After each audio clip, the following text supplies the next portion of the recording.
Now, you're always out there and you're always producing content, and to the most part, your content is good. So, how do we make it more relevant? And what do we mean by relevant? So, say for example, there's a news story today. How do you tie in your product or service with the news story and make your post relevant all at the same time? Well, that's exactly what we'll be discussing today. Okay, so you come across this news feed, for example. This particular concept that I'm going to discuss today, it's known as newsjacking.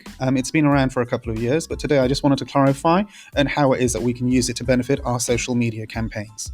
So essentially, you'll have news feeds which are coming out in your particular niche.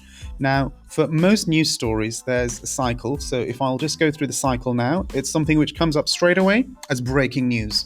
And then from that point, you've got journalists who are scrambling for additional information. And then as they do that, the public excitement grows. And then the story reaches its peak. And then eventually it becomes old news. And soon it's done and no one cares about it anymore.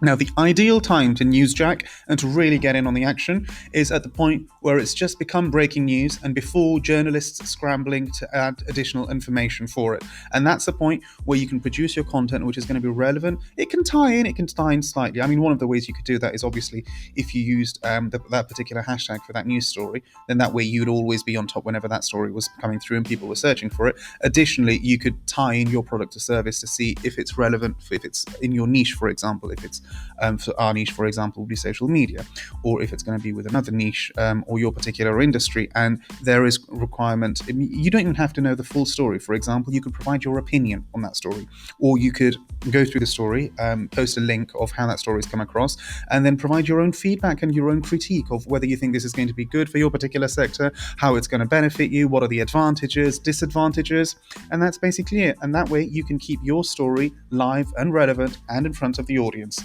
So, how can you newsjack a story? Well, quite easy, really. Just keep an eye out on what's happening in the news and see if you can jump on it just before the journalists do.